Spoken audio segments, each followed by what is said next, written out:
मैं आशीष आप सबको स्वागत करता हूँ आपके अपने इस चैनल एक लक्ष्य अकेडमी में। आज हम शुरू करने जा रहे हैं क्लास 6 की हिस्ट्री का चैप्टर 2, जिसका नाम है on the trial of the लेस्ट people की आरंभिक मानव की खोज में।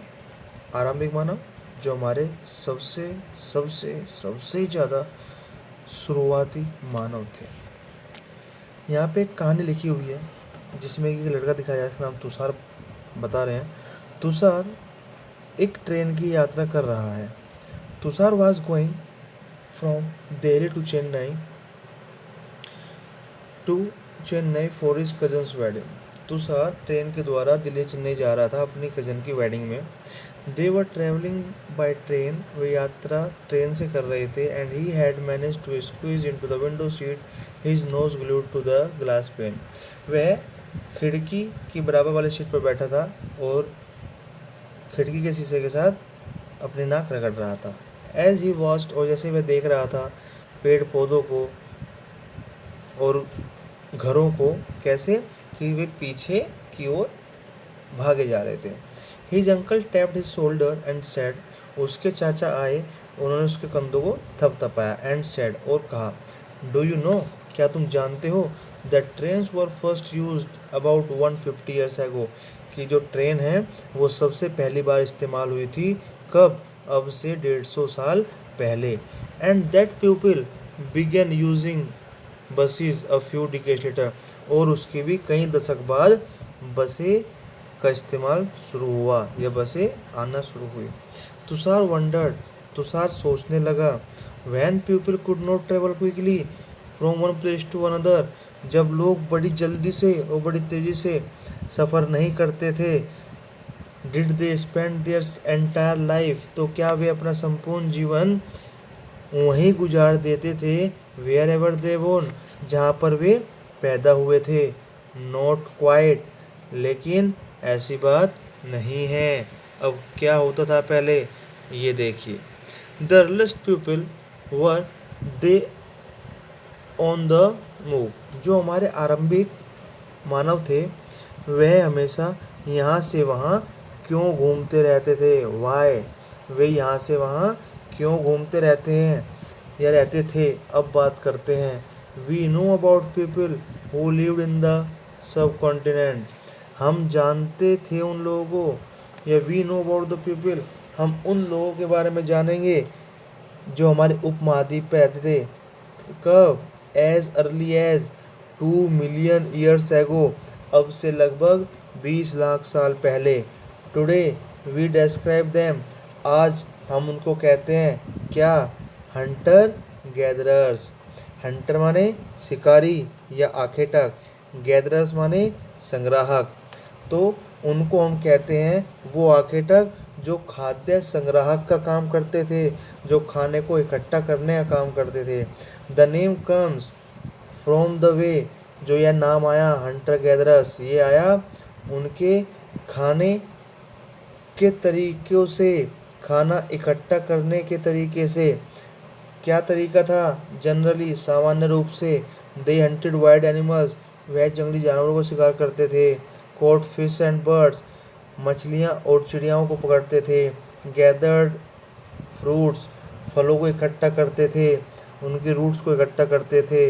Nuts, seeds, leaves, stocks and eggs, और दाने और उनके बीज को इकट्ठा करते थे, पत्तियों को इकट्ठा करते थे, स्टॉक्स टहने को इकट्ठा करते थे, एंड एग्स और अंडों को इकट्ठा करते थे।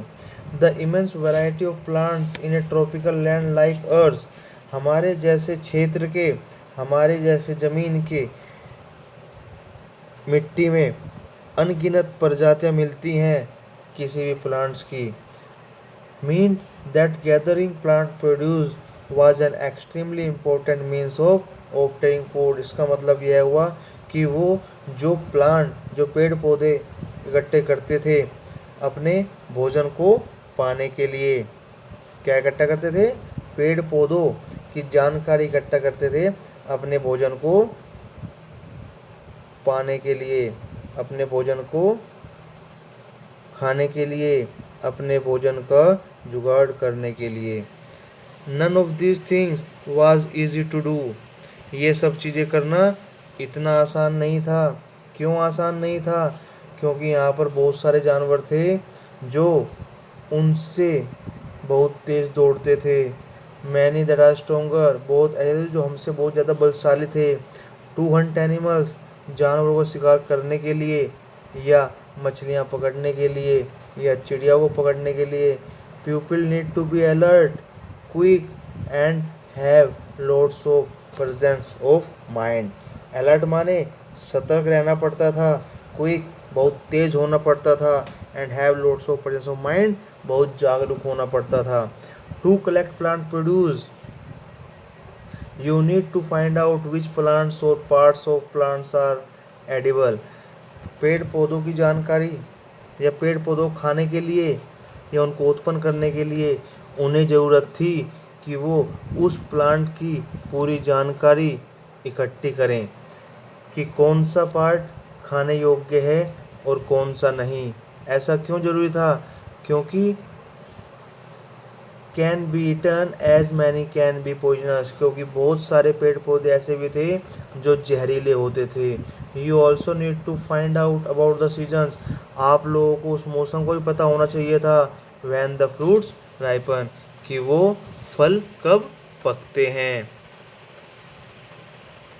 There are at least 4 reasons why hunters gatherers move from place to place. यहाँ पर लगभग 4 कारण हैं। किस चीज़ के? कि जो हमारे हंटर गैदरर्स थे, जो हमारे आखेटक खाद्य संग्राहक थे, वो एक जगह से दूसरी जगह पर क्यों जाते रहते थे, क्यों चलते रहते थे, क्यों वो लोग एक जगह नहीं बैठते थे, क्यों वो लोग एक जगह अपनी बसावट नहीं करते थे। पहला कारण, इसका पहला कारण है they would have eaten up all the available plant and animal resources, कि जब वो लोग एक जगह बस जाते थे तो वहाँ पे सारे फल सारे जानवरों को खा जाते थे, और जब वह ख़त्म हो जाता था तब वह अगले भोजन की तलाश में चल पड़ते थे।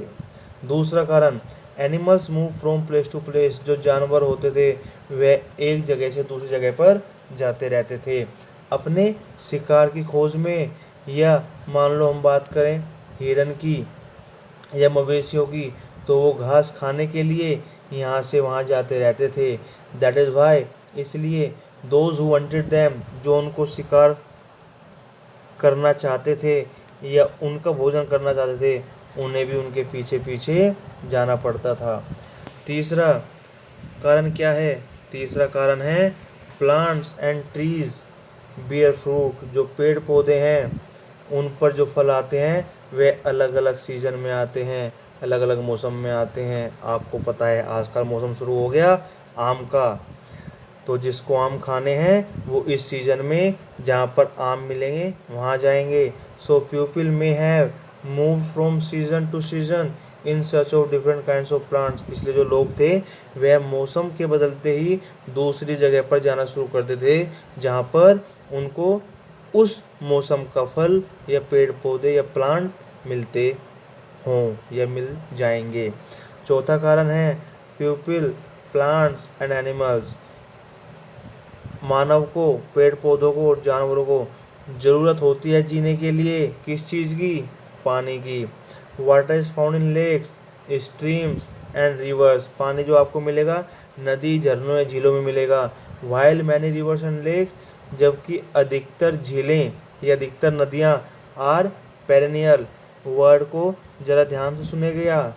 पेरेनियल, पेरेनियल का मतलब होता है वो नदियाँ जो पूरे साल पानी रखती हैं, जिनके अंदर पूरे साल पानी बहता है।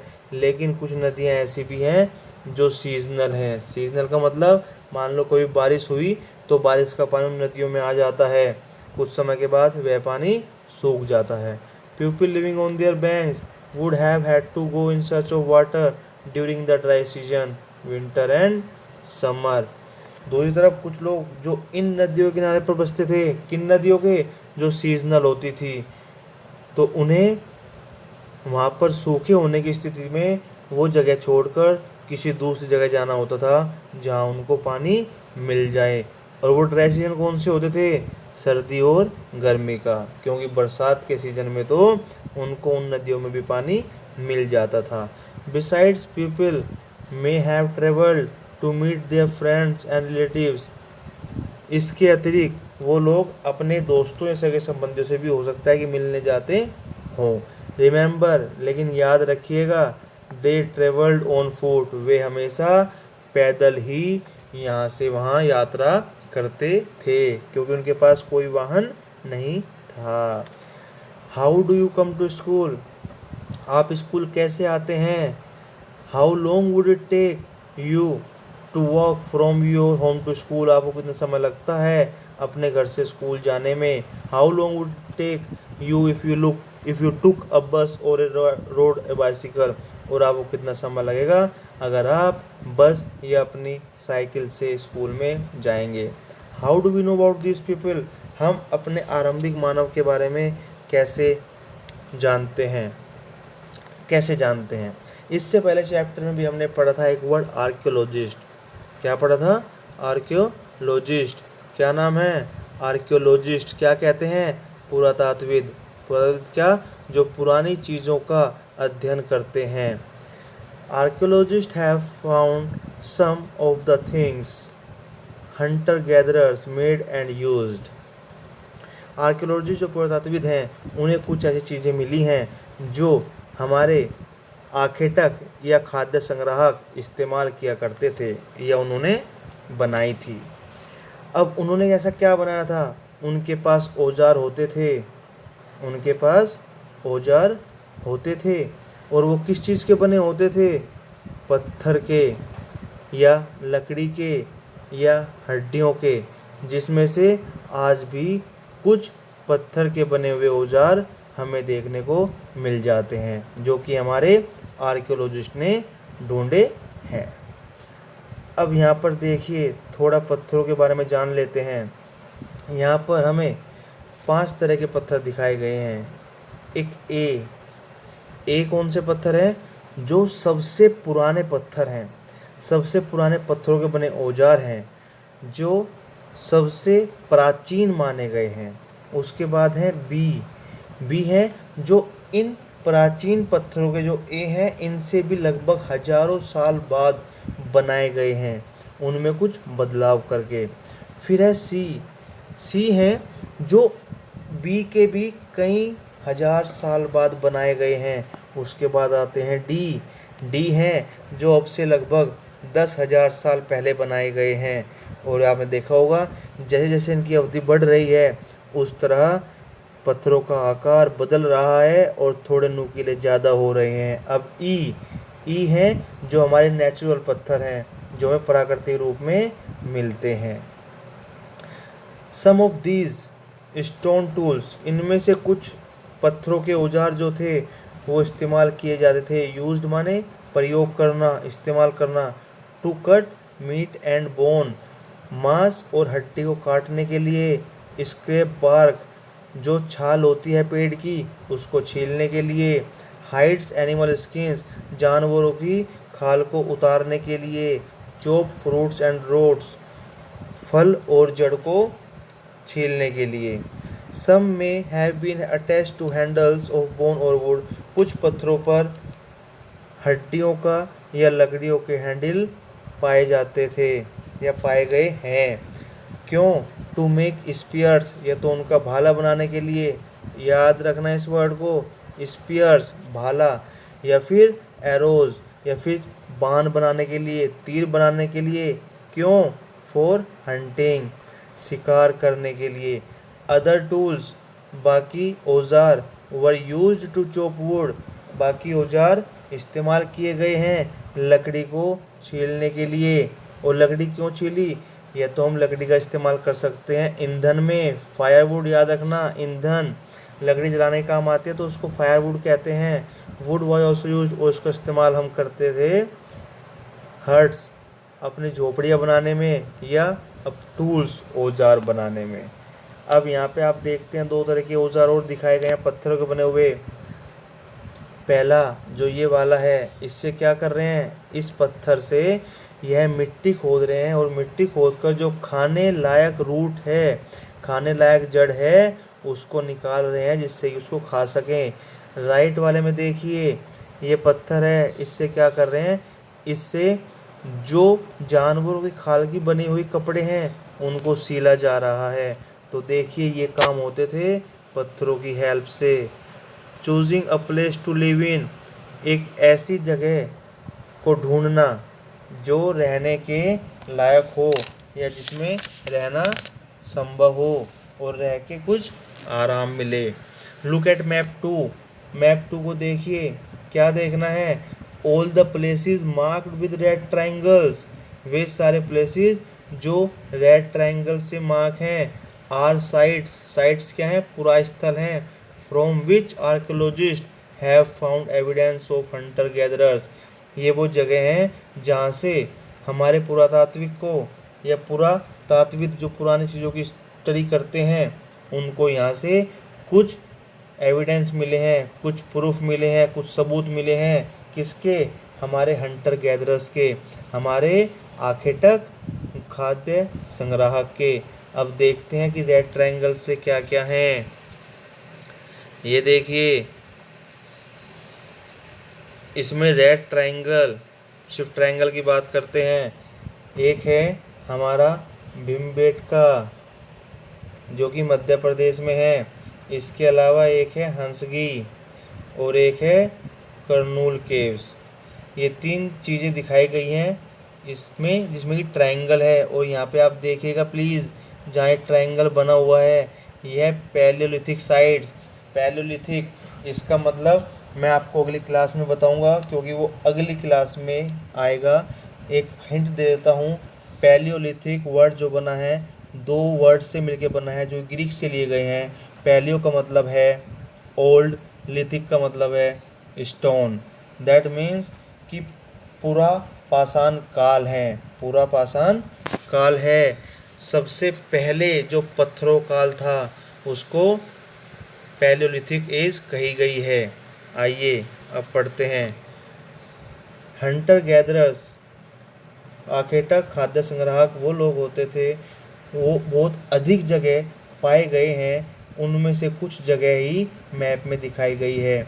Many sites are located near sources of water, बहुत सारी जगह हैं, बहुत सारे पूरा स्थल हैं जो सिर्फ पानी वाली जगह के आसपास ही मिली हैं। और वो जगह क्या होती हैं, ये तो किसी नदी के किनारे या किसी झरने के किनारे। उसके बाद देखते हैं as some tools were important, जैसे ही कुछ औजार बहुत खास होते हैं। People tried to find places, people जो मानव थे ये ऐसी जगह ढूंढते थे जहाँ पर उनको अच्छी क्वालिटी के पत्थर मिल सकें। वाज इजली अवेलेबल, अच्छी क्वालिटी के पत्थर बड़ी आसानी से मिल सकें, ऐसी जगह ये लोग ढूंढते थे। कौन से, जो हमारे आरंभिक मानव थे। Places where stone was found, वो जगह जहाँ पर हमें पत्थर मिल जाते थे। And where people made tools, और उस जगह पर जहाँ पर लोग औजारों को बनाते थे, उस जगह को जानते हैं फैक्ट्री साइट्स के तरह, उद्योग स्थल के नाम से। किस नाम से जानते हैं, उद्योग स्थल के नाम से। How do we know where this factory work, हम कैसे जानेंगे, कैसे जानते हैं, कैसे पता लगाते हैं कि ये उद्योग स्थल कहाँ हैं। यूजुअली, सामान्य रूप से या आमतौर पर, we find blocks of stones, हमें वहाँ पत्थरों के बड़े बड़े टुकड़े मिले हैं। Tools that were made and perhaps discarded, औजार बनाने के बाद जो पत्थर बच जाते हैं, because they were not perfect, क्योंकि वो किसी काम के नहीं होते। And chips of waste stone, और बेकार पत्थरों के टुकड़े left behind at the sides, इन पूरा स्थल पर छोड़ दिया करते थे। Sometimes people lived here for longer space of time, कभी कभी लोग यहाँ पर बहुत ज़्यादा समय के लिए रुक जाते थे। दीज साइट्स आर कॉल्ड, इन पूरा स्थल को कहा जाता है हैबिटेशन कम फैक्ट्री साइट्स, क्योंकि हैबिटेशन ये यहाँ बसे भी थे, इनका आवास भी बन गया था क्योंकि बहुत समय तक रहे थे। और फैक्ट्री साइट्स उद्योग स्थल, क्योंकि इन्होंने यहाँ पे अपने औजार भी बना लिए थे। अब हम देखते हैं, हमने वहाँ पे मध्य प्रदेश में पढ़ी थी भीमबेटका साइट, भीमबेटका साइट। अब भीमबेटका साइट जो आजकल मध्य प्रदेश में पाई जाती है, सम साइट्स, उन साइट्स को हमने कहा हैबिटेशन साइट्स। क्यों? क्योंकि ये आवासीय पूरा स्थल है, यहाँ लोगों ने रहने का काम किया था। These include caves and rock shelters such as one shown here। और इसमें जो आती हैं, इंक्लूड होते हैं, वो गुफाएं और कंदराओं के आवास होते हैं। गुफाएं और कंदराओं के आवास। अब नेचुरल केव, जो प्राकृतिक गुफाएं होती हैं, उनमें ही आसरा क्यों लेते थे लोग? क्योंकि उसमें उन्हें बचाव मिलता था। किससे? बारिश से, धूप से और हवा से। नेचुरल केव्स, जो प्राकृतिक गुफाएं हैं, जो प्राकृतिक गुफाएं हैं, वो कहाँ पाई जाती हैं? वो पाई जाती हैं विंध्या पर्वत पर और डेक्कन प्लेट्यू पर।